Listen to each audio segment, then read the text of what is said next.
एक राजा था जिसे शिल्पकला अत्यंत प्रिय थी। वह मूर्तियों की खोज में देश परदेश जाया करते थे।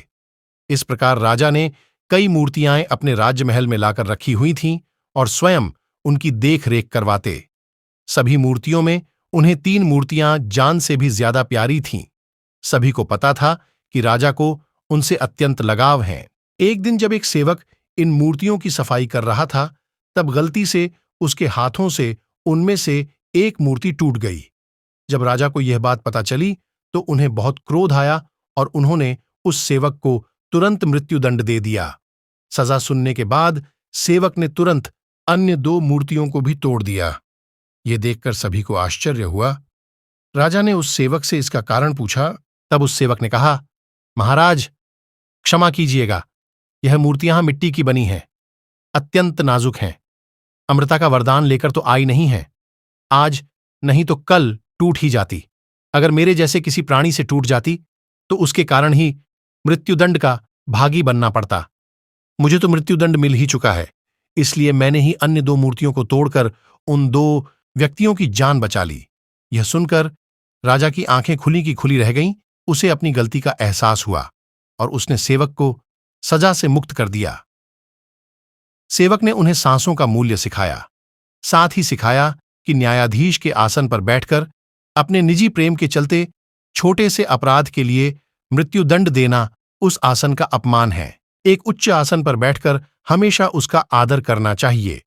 राजा हो या कोई भी, अगर उसे न्याय करने के लिए चुना गया है तो उसे न्याय के महत्व को समझना चाहिए।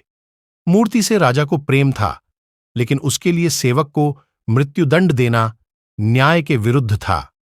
न्याय की कुर्सी पर बैठकर किसी को भी अपनी भावनाओं से दूर हटकर फैसला देना चाहिए। राजा को समझ आ गया कि मुझसे कई गुना अच्छा तो वो यह सेवक था जिसने मृत्यु के इतना समीप होते हुए भी परहित का सोचा। राजा ने सेवक से पूछा कि अकारण मृत्यु को सामने पाकर भी तुमने ईश्वर को नहीं कोसा, तुम निडर रहे। इस संयम, समस्वस भाव तथा दूरदृष्टि के गुणों के वहन की युक्ति क्या है? सेवक ने बताया कि आपके यहां काम करने से पहले मैं एक अमीर सेठ के यहां नौकर था। मेरा सेठ मुझसे तो बहुत खुश था, लेकिन जब भी कोई कटु अनुभव होता तो वह ईश्वर को बहुत गालियां देता था। एक दिन सेठ ककड़ी खा रहा था। संयोग से वह ककड़ी कड़वी थी। सेठ ने वह ककड़ी मुझे दे दी। मैंने उसे बड़े चाव से खाया, जैसे वह बहुत स्वादिष्ट हो। सेठ ने पूछा, ककड़ी तो बहुत कड़वी थी, भला तुम ऐसे कैसे खा गए? तो मैंने कहा, सेठ जी, आप मेरे मालिक हैं, रोज ही स्वादिष्ट भोजन देते हैं। अगर एक दिन कुछ कड़वा भी दे दिए तो उसे स्वीकार करने में क्या हर्ज है? राजा जी, इसी प्रकार अगर ईश्वर ने इतनी सुख संपदाएं दी है और कभी कोई कटु अनुदान दे भी दे तो उसकी सद्भावना पर संदेह करना ठीक नहीं।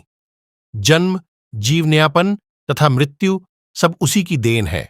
असल में यदि हम समझ सके तो जीवन में जो कुछ भी होता है सब ईश्वर की दया ही है। ईश्वर जो करता है अच्छे के लिए ही करता है। यदि सुख दुख को ईश्वर का प्रसाद समझकर संयम से ग्रहण करें तथा हर समय परिहित का चिंतन करें। इस चैनल को सब्सक्राइब करें और अपने दोस्तों और रिश्तेदार तक जरूर शेयर करना। जी